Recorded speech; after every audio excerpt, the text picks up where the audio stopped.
Muy buenas noches. Muchas gracias a la universidad, a la cátedra Marcelo Quiroga por la invitación. Es un gusto estar aquí compartiendo un poco de la información y análisis que desarrollamos en la Fundación Jubileo. Eh, a mí a la Fundación nos ha tocado contribuir en este espacio de diálogo, de debate, con el tema de la renta por hidrocarburos. Entonces vamos a analizar un poco qué es esta renta por hidrocarburos y vamos a mostrar cómo ha evolucionado y qué proyecciones se tiene. Y comenzamos con esta diapositiva que nos muestra una serie de lo que es la renta por hidrocarburos del IDH y regalías desde el año 2004 hasta el año 2018, ¿no? Y esta serie un poco nos resume incluso todo lo que ha sucedido en nuestro país esta última década y más. Explica la bonanza que lo han llamado, que lo han denominado este periodo de grandes recursos, y implica también, muestra la caída y la situación en la que estamos, ¿no? Esta serie tiene unas barras que están divididas en la parte roja, que es el impuesto directo a los hidrocarburos, y la parte celeste, que es la regalía, ¿no? La regalía, como ustedes saben, es lo que el Estado cobra por esta producción de hidrocarburos, que corresponde al 18% de la producción. Y el IDH, la parte roja, es el relativamente nuevo impuesto que se creó el año 2005, que es el 32% del valor de la producción. Entonces, el 18, que es la regalía, más el 32, que es el IDH, hacen el 50% del valor de la producción. Y estos son los recursos fiscales, esta es la renta que cobra el Estado por la explotación y exportación de hidrocarburos, principalmente, básicamente el gas, ¿no?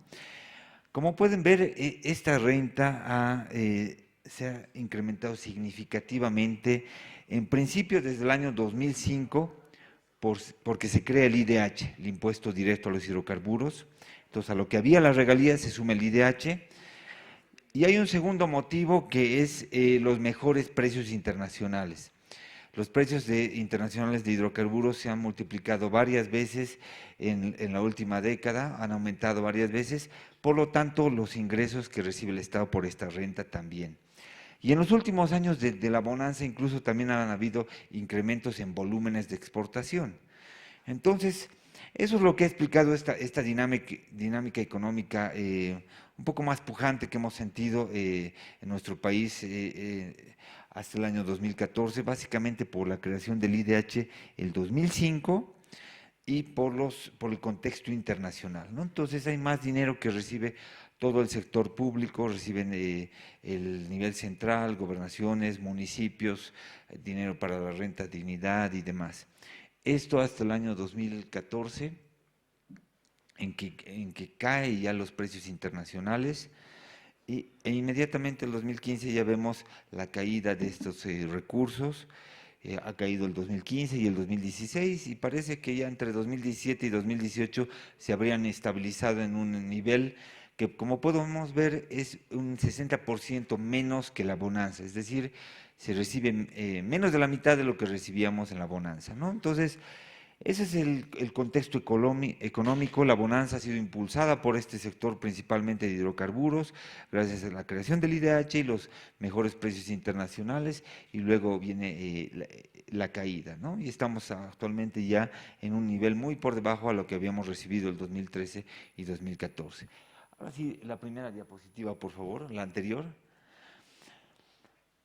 ¿Cómo se distribuye esto, no?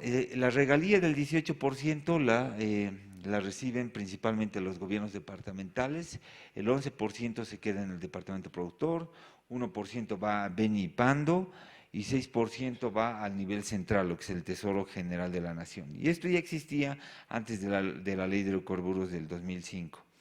Y la otra parte, el IDH, que es el relativamente nuevo impuesto del 2005, esto sí llega a todos los niveles de gobierno, y más adelante vamos a mostrar el detalle, en qué porcentajes, ¿no? Pero esto llega a municipios, gobernaciones, universidades, de todos los departamentos, renta, dignidad, DGN, Fondo Indígena, etcétera.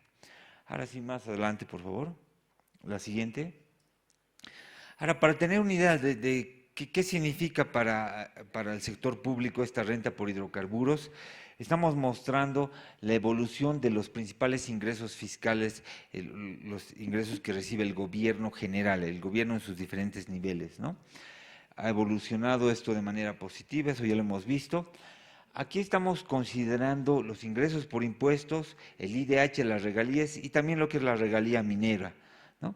Y como pueden ver, ¿cuánto representa la renta extractiva, ¿no? Para analizar un poco esto del extractivismo o el rentismo. En el año en que ha estado mayor la proporción de esta renta extractiva en relación a los ingresos fiscales es el año 2013, en el cual la renta extractiva, el IDH y regalías representaba una tercera parte, el 34% exactamente de los ingresos fiscales. El resto son impuestos y demás. Y el año 2016, el último año que tenemos datos ejecutados, representa, ¿cuánto dice ahí? 15%, ¿no? Habría bajado, ¿no? Entonces, en todo caso, todavía representa una tajada bastante interesante. Esta es la dependencia de los ingresos fiscales que se tiene de la renta extractiva, ¿no? Ha llegado a ser una tercera parte, ahora es un 15% de los ingresos que recibe el sector público, ¿no? Entonces, ha habido una disminución significativa de esta renta. La siguiente, por favor. Ahora vamos a analizar un poco más a detalle qué significa esta renta extractiva, o sea, qué implica, de dónde viene este dinero, ¿no? Decimos que proviene de la explotación de fuentes no renovables, o sea, extraemos el gas en este caso, al igual que los minerales, los extraemos, los exportamos y esto no se va a volver a generar, no son como los productos agropecuarios que nuevamente pueden crecer en la tierra y demás, sino que es una renta no renovable, o sea, estamos vendiendo algo que no se va a generar, o sea, sacamos los minerales, sacamos el gas y esto lo exportamos y ya perdemos este recurso, ¿no? La extracción y venta de estos recursos significa la extracción y venta del patrimonio del país, porque así lo hemos definido en la Constitución política anterior, incluso decíamos los yacimientos son el patrimonio de la nación, ¿no? ¿Se acuerdan? Entonces, ¿qué es lo que estamos haciendo? Hemos sacado el patrimonio de esta riqueza natural, la hemos extraído y la hemos vendido. Y lo que recibimos es el IDH y las regalías. Y esta renta no se la produce, se la capta. Y esta es una definición muy importante porque incluso cuando hay la defensa de la renta en algún territorio se habla lo que producimos, pero nadie está produciendo esto, nadie produce oro, nadie produce gas, eso ya lo ha producido la naturaleza, hay diferentes teorías y demás, lo que hacemos es extraer y vender, porque además que no le estamos dando valor agregado, no la estamos produciendo, así en las leyes digamos es un porcentaje del valor de la producción, lo que hacemos es extraer y vender, esto es muy importante porque eso nos lleva a analizar el trasfondo de qué tipo de economía tenemos una economía extractivista, rentista. Esta renta no se la produce, se la capta, no estamos produciendo. Además que, por ejemplo, en el caso de hidrocarburos, son inversiones intensivas en capital. ¿Qué significa? Que son maquinarias. Y es muy poco intensiva en mano de obra, es muy poca gente que trabaja ahí, ¿no? Son maquinarias y mediante eso estamos extrayendo, vendemos y eso es lo que estamos captando un dinero de lo que vendemos los recursos naturales. No somos un país productivo, somos extractivista. Diferente sería que estuviéramos produciendo aquí autos, tecnología y demás, como otros países que sí son productivos, ¿no? Entonces, dadas estas características de esta renta que es no renovable, proviene del patrimonio de la nación y que no se la produce, sino se la capta, viene el resultado de qué deberíamos hacer con estos recursos, ¿no? Porque lo que nos queda de todo este proceso es el IDH y las regalías. Y decimos nosotros por un principio de salud fiscal y económica también, no deberían ser destinados a gastos corrientes, sino a inversión, preferentemente en otros sectores productivos, ¿no? ¿Por qué no a gastos corrientes? Porque si nosotros lo que es el patrimonio de la nación lo extraemos y lo vendemos y eso lo perdemos para siempre, si lo destinamos a gastos corrientes estamos consumiendo nuestro patrimonio y es parte de lo que ha sucedido, ¿no? Entonces, más bien debería ser para inversión, lo que significaría reponer el patrimonio o acrecentar el patrimonio si es inversión productiva, ¿no? Y también decimos que debería ser preferentemente en sectores productivos y eso implicaría que diversificar la economía, ¿no? También decimos que deberían ser distribuidos equitativamente. ¿Por qué? Porque, ¿qué dice la Constitución? Dice, ¿quién es propietario de estos recursos? Es el pueblo boliviano, ¿no? No te dice que es de la región ni nada más. Además que estamos diciendo ahí que esto no lo estamos produciendo, lo estamos captando, ¿no? Entonces también debería haber, entonces por lo tanto, un principio de equidad en la distribución de los recursos, ¿no? Con el IDH hay cierto principio de equidad, con la regalía no tanto, pero en conjunto tal vez deberíamos tener un sistema fiscal que le dé equidad a la distribución, o cierta equidad a la distribución de los recursos, ¿no? La siguiente, por favor. Eh, Ahora vamos a ver un poco qué hemos hecho con estos recursos, que es lo más importante, porque ha habido mucha discusión, debate, pugna incluso por la distribución de los recursos en diferentes etapas, y vamos a ver cómo lo hemos orientado, cómo lo hemos distribuido y cómo lo hemos destinado, ¿no?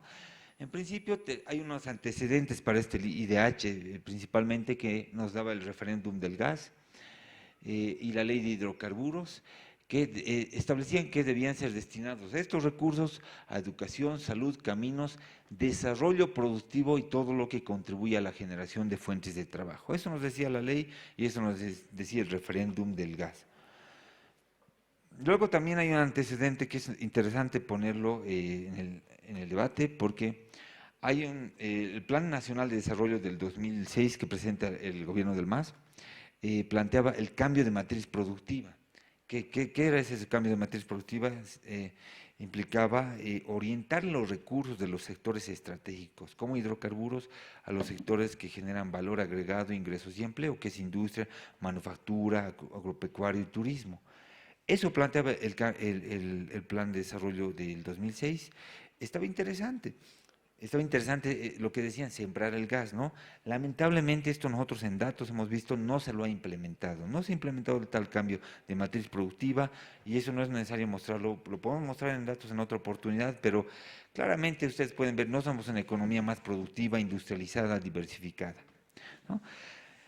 Pero no solo era el Plan Nacional de Desarrollo, sino la Constitución y establecía que el Estado va a asegurar el desarrollo mediante la redistribución equitativa de los excedentes económicos, que es esto, es el IDH y regalías y demás, en políticas sociales, salud, educación, cultura y en la reinversión en desarrollo económico productivo. Esto decía el referéndum y la ley, y esto decía el plan y la constitución política, ¿no? Entonces, el planteamiento iba por ahí, ¿ya? La siguiente, por favor. Y ahora nosotros vamos a ver qué hemos hecho con estos recursos, qué hemos hecho principalmente con el IDH, porque el IDH es lo que llega de manera amplia a todo el país, a todas las regiones y a todos los niveles de gobierno. En promedio, hemos analizado nosotros una serie de lo que es el IDH y los beneficiarios entre el 2005 y el 2017, si no me equivoco. En promedio, los municipios son los que han recibido la mayor tajada del IDH, el 33%. La distribución del IDH ha sufrido algunos cambios, ¿no? Se ha creado en el intermedio la renta dignidad, luego se ha creado un fondo de inversión en exploración, un fondo de educación cívica, se les ha recortado gobernaciones el 2008 dándoles a los municipios. Este es ya el resultado final en promedio, ¿no? Los municipios han recibido la tercera parte, la tajada más grande del IDH, la renta dignidad un 22%, el TGN, el nivel central, el 20%, gobernaciones 13%, universidades 7%, y el resto va al Fondo de Educación Cívica, al Fondo Indígena, a lo que es, ¿qué está ahí? El Fondo de Inversión para los Hidrocarburos y demás, ¿no? Entonces, lo grande va al municipio, renta dignidad y al TGN, ¿no? Entre los tres ya es las dos terceras partes y demás de lo que es este IDH, ¿no? Así se ha distribuido, así se ha dividido. La próxima, por favor. Y en síntesis, ¿qué hemos hecho con estos recursos? Hemos hecho un análisis del 2011 al 2017 y la mayor parte de estos recursos se han ido a gastos corrientes, 66%, solamente un 34% inversión. Obviamente aquí en lo que es gastos corrientes tiene un peso grande lo que es la renta dignidad y los recursos que va al TGN, porque el TGN básicamente hace gastos corrientes, no tanto inversión, porque paga lo que son los sueldos de educación, salud, Fuerzas Armadas, policía, el nivel central, pensiones y demás, ¿no? 66% va, pero a gastos corrientes, 34% inversión.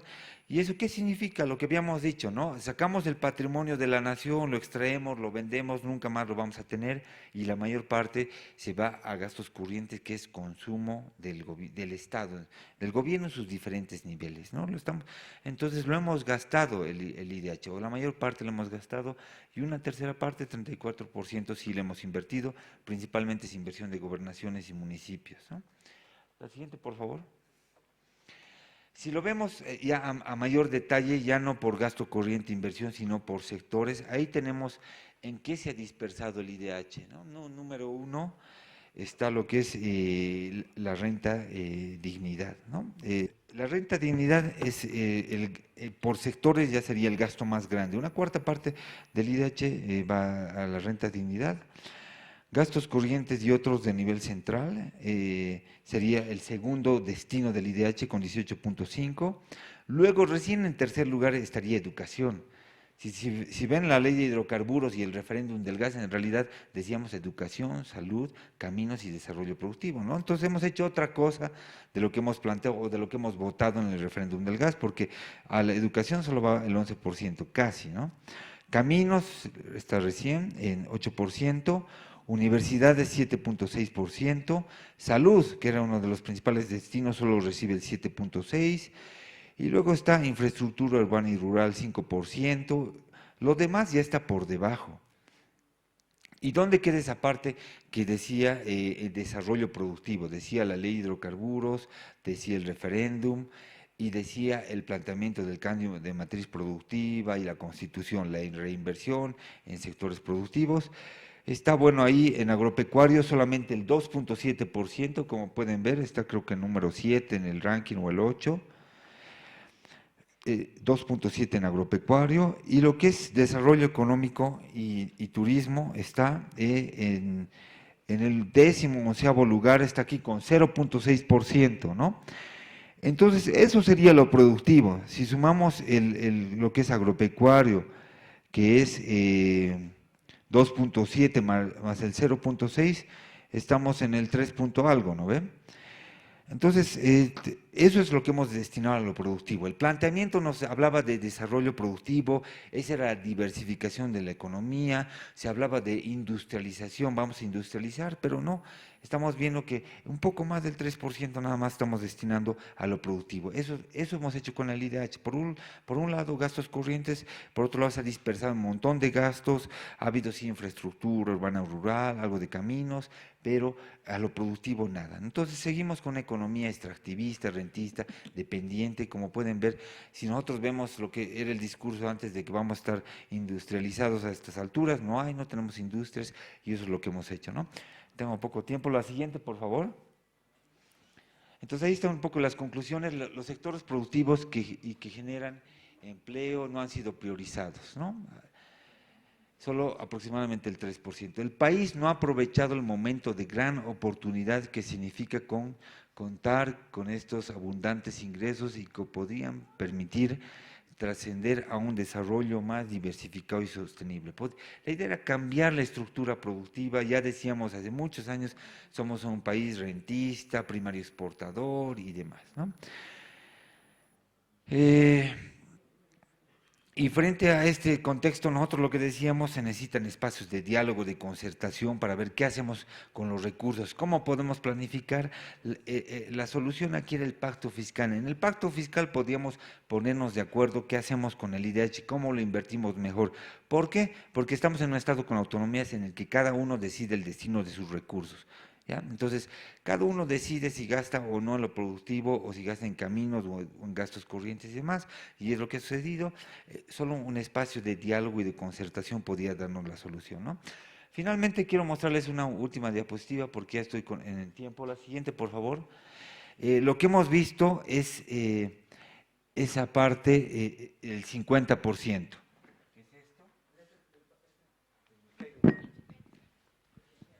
Lo que hemos visto es el IDH, una parte luego va esto no es el YPF por si acaso, ya, esto es un error, este es el TGN, 6%, la regalía del TGN, regalía nacional compensatoria para Benipando y la regalía departamental 11%. Este es el 50% que hemos analizado del valor de la producción, el IDH y las regalías, ¿ya? Pero luego hay otra parte, pero esa parte ya no la vamos a ver, ya no es fiscal, pero la dejamos un poco para el debate y eso es lo que nos ha explicado. Una parte de aquí son los costos recuperables de las empresas, de las operadoras, mejor dicho, ¿no ve? Y otra parte es las ganancias que tienen, ¿no? No solamente tienen costos, sino también ganancias. Y hay una parte que es producto de la nacionalización del 2006, que es la ganancia de YPFB, ¿ya? Después de la protocolización de contratos que ha sido el año 2006 se han nacionalizado, se han dado 6 meses y quedaron los contratos. Y hay una parte que sí es efecto de la nacionalización. El IDH no es efecto de la nacionalización, es del 2005. Lo de la nacionalización es esto, que se dice que más o menos es el 18 o 19% del valor de la producción y eso lo recibe YPFB, ¿no? Y eso por supuesto tiene que explicarlo ya YPFB, o sea, las inversiones, gastos que han hecho, eso también es un tema de debate, ¿no? Lo que queda como recursos fiscales es esta parte de la tajada, esto es por si acaso TGN, y bueno, el resto son costos, ganancias de los operadores y demás, y esto es de YPFB. Este sería, digamos, el producto de la nacionalización. Los recursos de la nacionalización no son el IDH, no son la regalía, y no llegan a las obras o proyectos públicos en los diferentes sectores, llegan a lo que es YPFB, y eso obviamente ya le corresponde al Estado mostrar, ¿no? ¿Qué se ha hecho? ¿Qué inversiones se han hecho en YPFB? Algunas se las conocen, evidentemente, y bueno, hasta ahí es la información que tenemos. Muchas gracias.